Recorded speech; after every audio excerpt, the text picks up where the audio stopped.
Welcome to your Load Dev briefing.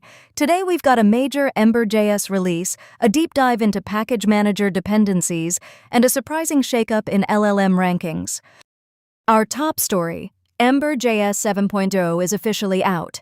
This release sweeps away all features that were deprecated in previous versions, cleaning up the framework and making 6.12 the new long-term support release. It locks in modern improvements like the Embroider plus Vite build system, strict mode components, the render component API, and tracked collection types. The result is a faster, more streamlined developer experience that finally puts the old ways behind. Next up, the latest CSS-Tricks roundup is packed with practical nuggets.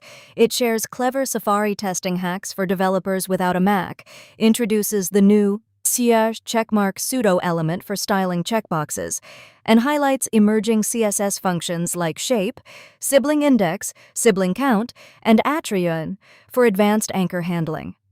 It also nudges you to take the State of CSS 2026 survey.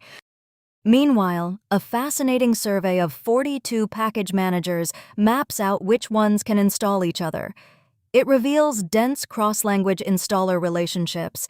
System managers like apt, DNF, and Homebrew often ship their own language registries, while tools like Conda and SPAC rely on external routes. The chain of installs can go surprisingly far before ending at a raw script, highlighting just how interconnected our tooling ecosystem really is. Also today, a compelling argument for building internal tools as Slack apps instead of standalone web apps.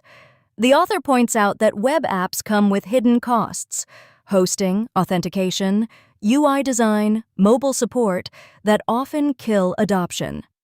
By building the tool as a Slack app, you get identity, distribution, a design system, and a conversational interface for free, dramatically lowering the friction for your team to actually use it.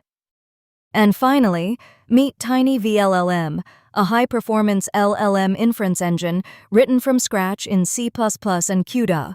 It's open source and offers low-latency pre-filling, decoding, KV cache management, and advanced techniques like flash attention-style online softmax and page detention. It comes with a step-by-step tutorial, making it both a production-ready tool and a great learning resource for GPU-accelerated AI. And finally, a curious development in the LLM landscape. The little-known Hy3 preview model has jumped to the top of OpenRouter's usage-based rankings, surpassing premium models like Claude Opus 4.7.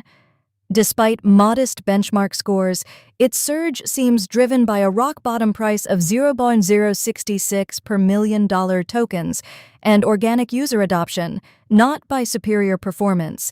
It raises questions about what really drives model popularity. That's all for today. Join us tomorrow for more developer news and insights. Stay sharp.